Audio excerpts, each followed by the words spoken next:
तो ये जो व्हाट्सएप से जर्नी शुरू हुआ है 1000 लोगों से, तो वो व्हाट्सएप में कहाँ तक के चला हो कि जहां आपको फिर बुकलेट गाय ऐप की तरफ जाना पड़ा? वो भी जरा व्हाट्सएप वाली कहानी भी जरा सुना सकते हैं? Yes yes yes.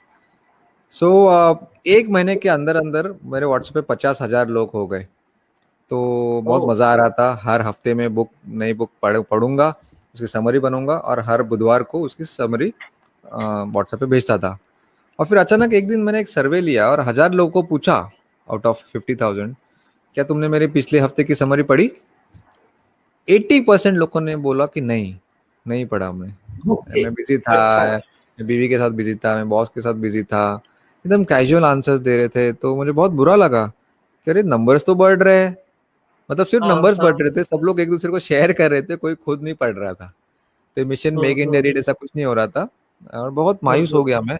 मैंने सोचा ठीक है, आपको पढ़ना नहीं है, आपको भी मोटी मोटी किताबें पढ़ने को आपको टाइम नहीं है, इसलिए मैं हेल्प कर रहा हूँ, आप 20 मिनट की समरी पढ़ो। आपको वो पढ़ने को भी टाइम नहीं है, cool, I will read out for you. और मैंने ऐसा ओ, माइक्रोफोन खरीदा। और आपको व्हाट्सएप पे हम्म, पता है हम ऑडियो क्लिप भी भेज सकते हैं टेक्स्ट के साथ। तो मैंने हम्म, डिसाइड किया कि अभी उनको सुनाएंगे, ठीक है। ओके, और that was an instant hit ना। लोग जो, देखो कैसे ऑफिस से वापस जब घर आता है इंसान ट्रेन बस में थोड़ा थका हुआ रहता है नो, और reading a book requires little bit of will power. जैसे जिम यस, जाने को विल पावर लगता है वैसे, क्योंकि specially when you are drained out. लेकिन अगर आप हेडफोन लगा के आराम से बैठ के जैसे हम यूट्यूब म्यूजिक सुनते हैं, वैसे लोग सुनने लगे मेरे बुक समरीज, वाइल कम्यूटिंग इन ट्रेन, बस, while jogging in the morning, while cooking. Mobile को स्पीकर मोड पे रख के लोग सुनने लगे। और 6 महीने में 2 लाख रीडर्स, परहैप्स लिसनर्स मेरे व्हाट्सएप पे हो गए थे and I was thoroughly with in enjoying 6 month, जी 6 months with in 2 lakh. 6 month, yes oh, yes, imagine 2 lakh contacts on my phone. Yeah, और मोबाइल how और could you व्हाट्सएप भी हैंग manage? होने। How could you या, manage 2 lakh contacts and all those वही, things? हाँ वही तो मेरा काम था पूरा दिन। तो और उसमें Okay. कुछ ऑटोमेशन नहीं है, वो you can not automate anything on WhatsApp, सब मैनुअल था। और मैं सबको इंडिविजुअली मैसेज भेजता था, सबको सबको। तो Oh, पर द काइंड ऑफ फीडबैक आता था वो मोटिवेशन मिलता था। अरे अमृत वो एकदम बकवास समरी थी, ये वाली बहुत अच्छी थी, एकदम ऑनेस्ट इंस्टेंट फीडबैक। तो उससे मुझे बहुत मजा आता था। फिर थोड़ी तुम्हारे आवाज में थोड़ा, शुरू शुरू में मेरे को समझ में नहीं आता था कि स्टोरी टेलिंग टेक्निक क्या होती है। तो थोड़ा बोरिंग लग रहा अमृत, थोड़ा तू वॉइस मॉड्यूलेशन ला, पिच को ऊपर नीचे कर, listen to the great orators of the world, Barack Obama and Narendra Modi, वो क्या करते हैं कि हमारा ध्यान हटता नहीं है। तो ऐसे करते करते करते मेरा वो स्टोरी टेलिंग स्किल्स भी इम्प्रूव होते गया। और फिर अचानक एक दिन मुझे व्हाट्सएप से मैसेज आया, ईमेल आया, that you are banned from using WhatsApp. उनको लगा कि मैं oh, कुछ चीप मार्केटिंग या स्पैमिंग कर रहा हूँ, क्योंकि इतने मैसेजेस मेरे मोबाइल से जा रहे थे जो शायद किसी के मोबाइल से नहीं जा रहे होंगे। तो उनको लगा कि ये कुछ झोल कर रहा है, कुछ गड़बड़ कर रहा है, और उन्होंने हटा ही दी, मैंने बैन ही कर दिया। And I was shocked, okay. करूँ क्या? अगले हफ्ते के लिए 2 लाख लोग मेरे लिए वेट कर रहेंगे, मेरा बुधवार आने वाला है। And I was so worried. But as I said, whenever I am stuck with the question what next, what do I do? Read random. अभी आप बोलोगे कि व्हाट्सएप बैन का सॉल्यूशन बुक से कैसे मिला भाई? मुझे मिला। And I read a book called million dollar habits by Brian Tracy.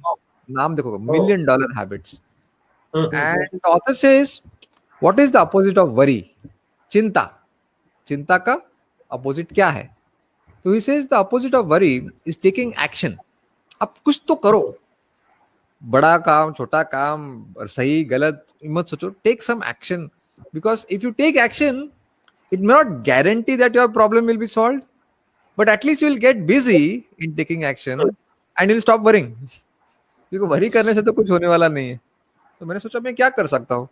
ठीक है, मैं व्हाट्सएप को ईमेल कर सकता हूँ और बता सकता हूँ कि देखो, मैं कुछ गलत नहीं कर रहा हूँ, I am not doing any cheap marketing, I am not spamming, I am on a noble intention to make India read, and I'm using your platform to cultivate the habit of reading amongst the youth of India. You should feel proud of me, and on the contrary, you are banning me।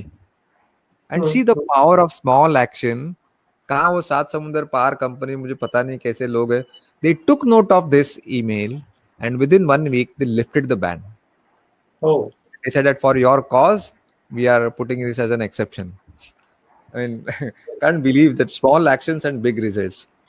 और फिर मैंने सोचा कि WhatsApp का कुछ भरोसा नहीं है आगे जाके, if I really want to make India read और भारत के कोने कोने तक अगर पहुंचना है तो अभी मुझे खुद का प्लेटफॉर्म होना ज़रूरी है. तो मेरे कुछ आईटी के दोस्त थे जो जस्ट सॉफ्टवेयर इंजीनियर बने, उनको जाके बोला कि देखो मैं तुम्हें कुछ दे तो नहीं सकता, मेरे पास अभी पैसा नहीं है, बट मुझे लगता है कि I am making some meaningful contribution to my motherland and I stand for the higher purpose of reading habit. और लग रहा है कि कुछ चेंज आ रहा है लोगों में और सब फीडबैक्स दिखाए लोगों को. एक लड़का ने मुझे मैसेज किया था कि मैं 10 साल से नाके पे टाइम पास करता था, टपोरीगिरी करता था, सिगरेट पीता था, इधर लोगों पे कमेंट्स पास करता था, कहीं ना कहीं तेरा सुना व्हाट्सएप का तो मैंने भी तेरा सुनना शुरू किया. एंड यू नो व्हाट, आज मैं पहली बार लाइफ में एक बुक खरीदी, तुम्हारी समरी पढ़ने के बाद मुझे बहुत अच्छी लगी और मैंने वो किताब खरीदी है और आज मैं पहली किताब मेरी लाइफ की मैं पढ़ रहा हूँ और मैंने अभी वहां पे जाना बंद कर दिया है, मेरे में काफी चेंज आ गया. This is what I want, you know, this is the achievement for me. तो see the power of higher purpose. वो जो आईटी के जो लड़के थे, एक भी रुपया मेरे से नहीं लिया and help me to come out with a nice mobile app. और मैंने उसको नाम बुकलेट रखा. बुकलेट क्यों? Smaller version of book is called booklet. और इसलिए शायद लोग मुझे प्यार से अभी बुकलेट गाय के नाम से जानते हैं. गाय मतलब इंग्लिश वाला गाय. और भी एक बात मैं हाईलाइट करना चाहूंगा अमृत की, तुम्हारा जो नजरिया है दैट इज वेरी क्लियर कि 2 लाख लोगों तक तो पहुंच गया, मगर कितने लोग पढ़ते हैं उसमें का एक्चुअली हमें ये मॉनिटर करने वाली जो बात है. नहीं तो बहुत बार हम नंबर से सेटिस्फाई हो जाते हैं. You are not satisfied with the number. That's a very very valid point मुझे लगता है. आजकल जिसको मैनेजमेंट में इम्पैक्ट गिनने की बात करते हैं कि what is the end result, लोगों तक के मैसेज पहुंचाना is not the end result. Making India read that is the end result. तो ये तुम्हारा मॉनिटरिंग वाला जो नजरिया है, एटीट्यूड है, that is very very great. That is real the what you can say entrepreneurs approach. Okay, खाली number बढ़ने से नहीं होने वाला है. तो और फिर आगे वाला रास्ता निकालना कि लोग पढ़ते नहीं है तो ठीक है, सुनो भाई, मगर करना है आपको, चाहे जो भी करो मगर सुनो और पढ़ो.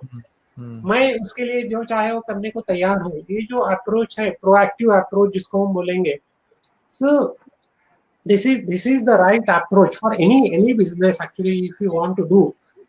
और एक सही मायने में सोशल एंटरप्राइज और प्रो प्रॉफिट एंटरप्राइज, इसमें फर्क इतना ही है कि फाइनल इंटेंशन में यहाँ currency gain is not the objective, goodness gain is the objective. यहाँ करेंसी, बाकी प्रिंसिपल्स तो लगभग दोनों जगह सरीखे इस्तेमाल होते हैं.